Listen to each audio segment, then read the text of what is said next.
All right, we are in the golf sim. We are doing basically a 2-year update on the garage sim.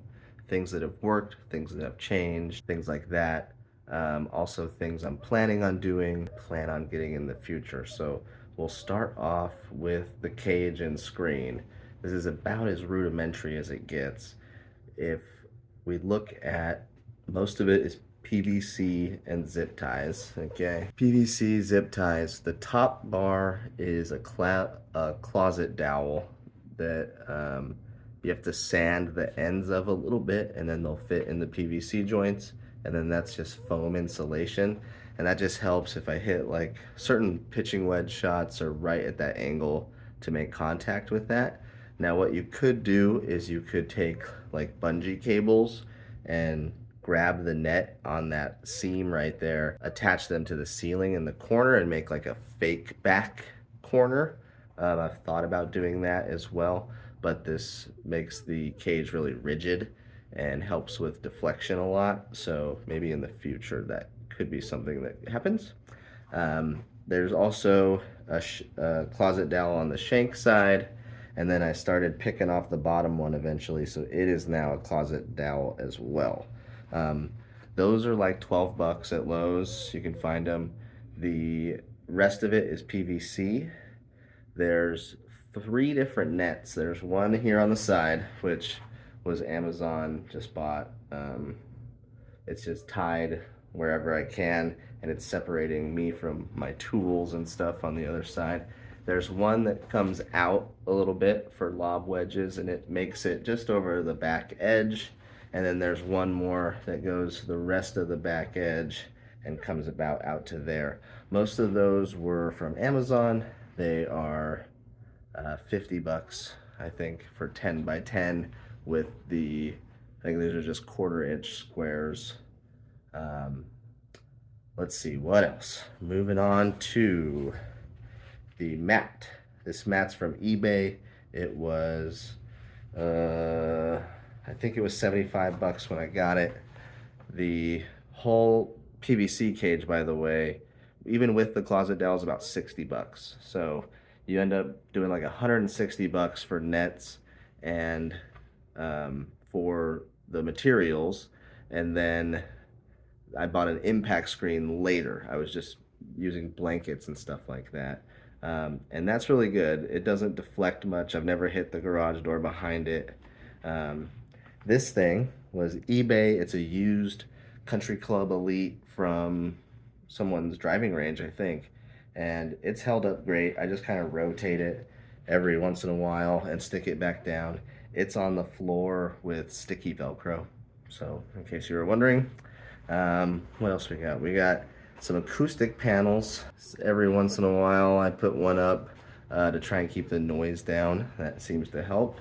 We have the swing cam back here next to the clubs. The swing cam is just an old action camera.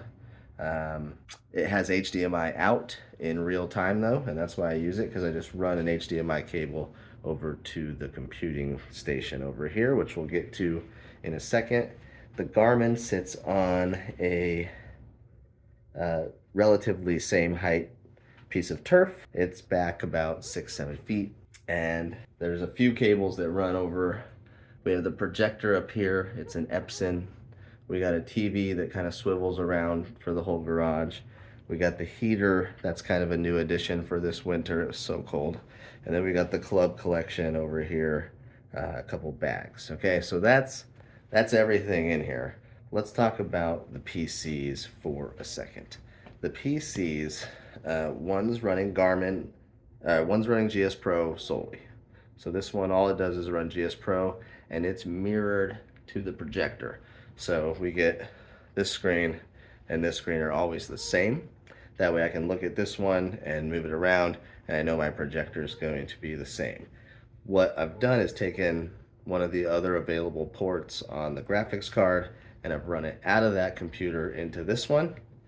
I've run that into this, and then normally this would have my iPhone attached to it, but I'm using it to record right now. And that's running the Garmin app, and that goes into that little square right there. all in OBS Studio. Okay, that's how I record everything. Constant question that I get.